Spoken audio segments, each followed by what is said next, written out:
Alrighty, ladies and gentlemen, this is Andrew, and welcome back to Overwatch. Something that I've noticed a lot in the forum, subreddit, what have you. A lot of people are complaining about Zenyatta because they can't really quite figure out how to play him. And I don't really blame them because, I mean, he's the one who I started off in Overwatch, and I felt the same way. When I first started off with Zenyatta, I was like, man, this guy is really hard to use.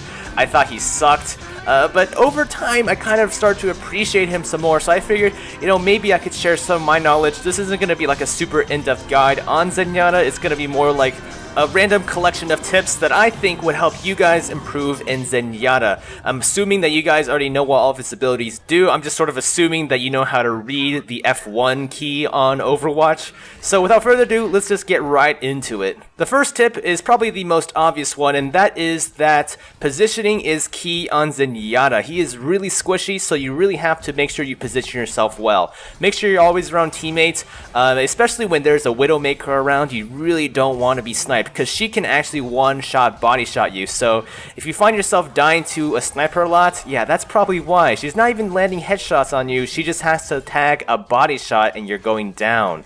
Zenyatta is often viewed as food for the offensive flanker type heroes who kind of get back in the back lines and pick off people. You just really got to make sure your positioning is on point, make sure your team knows to protect you.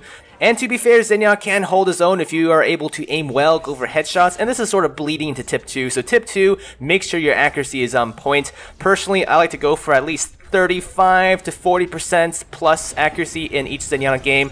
That's just my numbers that I kind of threw out there. I just noticed that whenever I get around this range or higher, my Zenyatta game tends to be a lot better. Maybe it's different for you guys, but for me, that's where my range is at.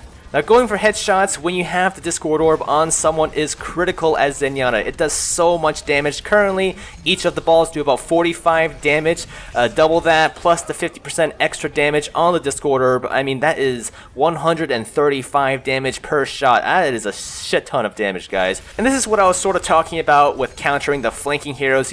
If you're able to land your headshots, you have decent aim, you do have a chance against some of the flanking heroes that are trying to kill you. Obviously, if a Roadhog hooks you and then shotguns you, you're pretty much dead, but typically you want to keep your enemies at somewhat of a distance. If they get super close to you, you may have to whip out a clutch Discord Orb into double headshot kind of thing.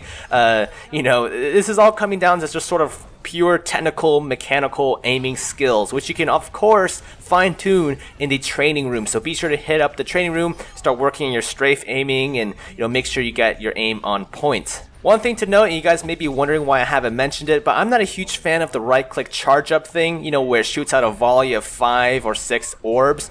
That's just not really my thing. I find myself missing a lot of my shots whenever I do that. For me personally, I just stick with the plain old, good old left-click on Zenyatta, but if the charge-up thing is your cup of tea, by all means go for it. It's just for me, I've experimented with both extensively, and it just never really worked out for me. So the only time I can think of whenever that volley attack ever worked for me, the right click, was whenever there's someone stationary and hasn't really noticed me. I can just kind of go for cheap, easy headshots with all 5 balls. That's pretty much it. So the reason why I brought this up is just because if you guys find yourself struggling to use the right click on moving targets and stuff like that, don't worry, you're not the only one. I definitely struggle with that. Try out using the left click more often. Of course, this is just from my personal experience. If you guys are like prodigies at using the right click charge up mode, by all means, knock yourself out. Use that. Now, next up we have tip 3, which is sort of a short little tip here, but it's good to know. Zenyatta actually does not have any footstep audio associated with his movement,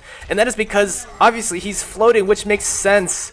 It makes sense, but, maybe a lot of people didn't know that. I just figured I would mention that if you ever want to play a super aggressive stealth mode Zenyatta that likes to flank around and kill people. Probably would not recommend using that, especially if you're struggling in playing Zenyatta anyways already. It's a useful tidbit, kind of good to know information. Next up for tip 4, I want to talk a little bit about the Discord Orb, and what is interesting about that ability is you can animation cancel that ability, which means you don't actually have to lose out on any rate of fire. You can be shooting at someone, toss up a Discord Orb, and just continue firing without going through the long animation of throwing out the Discord Orb, if you know what I mean. So, useful tip right there. Definitely useful when you're trying to take someone out really quickly, or if you're in a situation where you're CQC, someone has rushed you, and you're just trying to get damage out on them. Now, for tip number 5, we have a few things regarding his health pool. As you guys all know, he has 150 health, 100 of that is made up of shield, so it will regenerate. What I like to do, just to be sort of a team player when I'm playing Zenyatta, is to be a little bit more conservative with the health packs. You know, I won't just rush and top off my HP,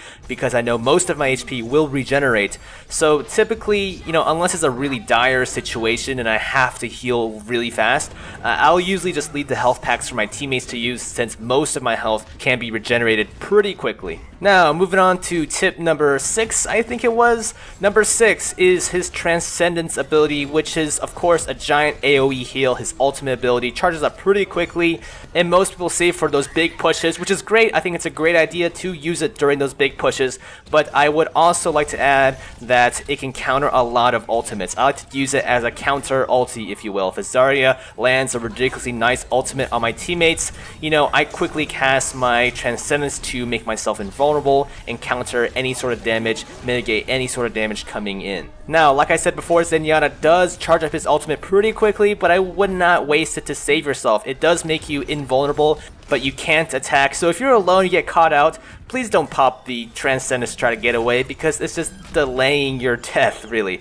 The only times I would ever use it to save myself would be if my teammates are close to me anyways, and it's a good way to turn a fight, but that's really about it. Anyways, guys, that's just about it for today's video on Zenyatta. Some pointers for you guys on how to play Zenyatta a little bit better. Hopefully it's helped. And if you guys want more tips for Zenyatta, or if you have more tips on how to play Zenyatta, let me know down in the comments, and maybe I'll make a part 2. But this is just sort of a quick and dirty top 6 tips, I think, for Zenyatta. Yeah, 6 tips, guys. Let me know if this helped, and until next time, I'll see you in the next one.